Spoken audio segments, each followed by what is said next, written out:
வியப்பளிக்கிறது. ஒரு பெரிய அரசியல் கட்சி, ஒரு பெரிய சின்னத்தை வைத்திருக்கின்ற அரசியல் கட்சி, தொண்டர்களை வைத்திருக்கிற அரசியல் கட்சி ஏதோ இந்த மாதிரி ஒரு முடிவை எடுத்திருக்கிறார்கள் என்று எனக்கு வியப்பு அளிக்கிறது. இதன் மூலமாக எனக்கு ஒரு சந்தேகம் எழுப்புகிறது. ஏதோ அந்த பாஜக கூட்டணிக்கு மறைமுகமாக அவர்கள் ஆதரவு தெரிவிக்க வேண்டும் என்பதற்காக இந்த மாதிரி ஒரு முடிவை எடுத்திருப்பார்களோ என்று எனக்கு ஒரு சந்தேகம் வருகிறது. ஏனென்றால் இப்பொழுது நடந்து முடிந்த பாராளுமன்ற தேர்தலில் கூட அவர் ஒரு கணிசமான வாக்குகள் அந்த தொகுதியில் வாங்கியிருக்காங்க. அப்படி இருக்கும்போது ஒரு பெரிய அரசியல் கட்சி இந்த தேர்தல் நடத்தையில் எங்களுக்கு நம்பிக்கை இல்லைன்னு சொல்கிறது வேடிக்கையாக இருக்குது. ஏன்னா இந்த தேர்தல் நடத்துகிறது எலெக்ஷன் கமிஷன் ஆஃப் இந்தியா.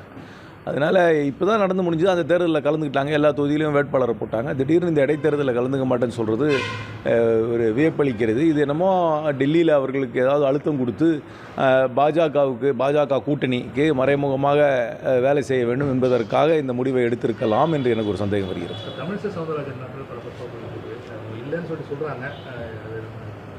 எனக்கு தெரியல, நீ ஒத்த சீட்டு கூட வாங்கலையா அந்த ஸ்டேட்டில் அப்படின்னு அவர் வருத்தப்பட்டு கையை அப்படி காமிச்சிருப்பாருன்னு நினைக்கிறேன் நான். நம்ம இந்தியா கூட்டணி பல்வேறு வாக்குறுதிகள் நம்ம இது பண்ணோம். ஆனால் மக்கள் மெஜாரிட்டி இல்லாமல் பிஜேபி எந்த அளவுக்கு சக்ஸஸ்ஃபுல்லாக போகும், எந்த அளவுக்கு இல்லை, எங்களுடைய கொள்கைகளை நாங்கள் பின்வாங்க மாட்டோம். நாங்கள் வைத்திருக்கும் கோரிக்கைகள் அரசாங்கத்திடம் நாங்கள் கண்டிப்பாக முறையிடுவோம். தமிழ்நாட்டோட உரிமைகளை விட்டுக் கொடுக்காமல் நாங்கள் வாதாடுவோம் பாராளுமன்றத்தில். ஆந்திரா துணை முதல்வர் பவன் கல்யாண் ஹெச்ஆர்என்சியில் இந்து கோயிலிருந்து ஹெச்ஆர்என்சி விலகிக்கணும் அப்படின்னு சொல்லி ஒரு கருத்து சொல்வார். புதுசாக இப்போ தான் அரசியலுக்கு வந்திருக்காரு. அவருக்கு சமுதாய நிலவரம்லாம் நல்லா தெரியுமா இல்லையான்னு தெரியாது. யார்கிட்ட கொடுப்பார் கோயிலை? இப்போவே ஹெச்ஆர்என்சி கிட்ட இருந்து கோயிலை எடுத்துட்டோம்னா யார்கிட்ட கோயிலை கொடுக்க போகிறோம்? அந்த கோயிலை நடத்துறதுக்குன்னு ஏதாவது அவங்களுக்கு எந்த குரூப்புக்கிட்ட கொடுப்பீங்க? எந்த எந்த எந்த நபர்கிட்டையோ எந்த குழுக்கிட்ட கொடுப்பீங்க அந்த சீட்டை? இதெல்லாம் அரசாங்க அனுபவம் இல்லாதவர்கள் சும்மா வேகமாக பேசுகிற பேச்சாக இருக்கும். அதனால் அதுக்கப்புறம் அப்படி கொடுத்தீங்கன்னா அவங்க அந்த குழு என்ன அவங்க எல்லாரையும் சேர்த்துக்குவாங்களா? இல்லை எப்படி அந்த குழு எப்படி தேர்ந்தெடுக்கப்படும்? அதனால் இது அரசாங்கத்திட தான் இருக்க வேண்டும். இல்லாட்டி அம்பேத்கர், காந்தியடிகள், பெரியார் எல்லாரும் பட்ட கஷ்டமெல்லாம் வேஸ்ட்டாக போயிடும்.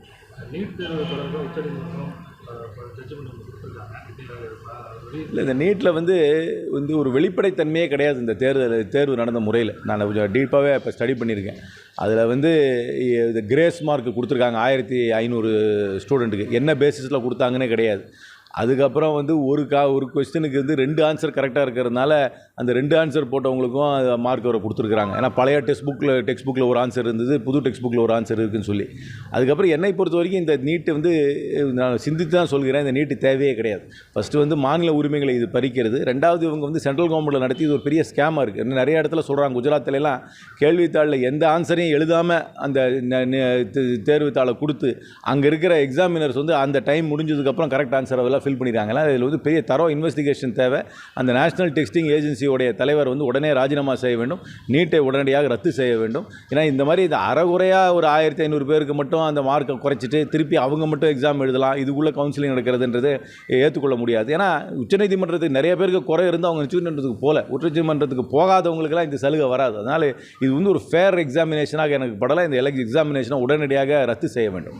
பாதகம் செய்பவரை கண்டால் நாம் பயங்கொள்ளலாகாது பாப்பா, மோதி மிதித்து விடு பாப்பா, அவர் முகத்தில் உமிழ்ந்து விடு பாப்பா. அண்மை செய்திகளை உடனுக்குடன் தெரிந்து கொள்ள இணைந்திருங்கள் இயம்நாடு தொலைக்காட்சியுடன்.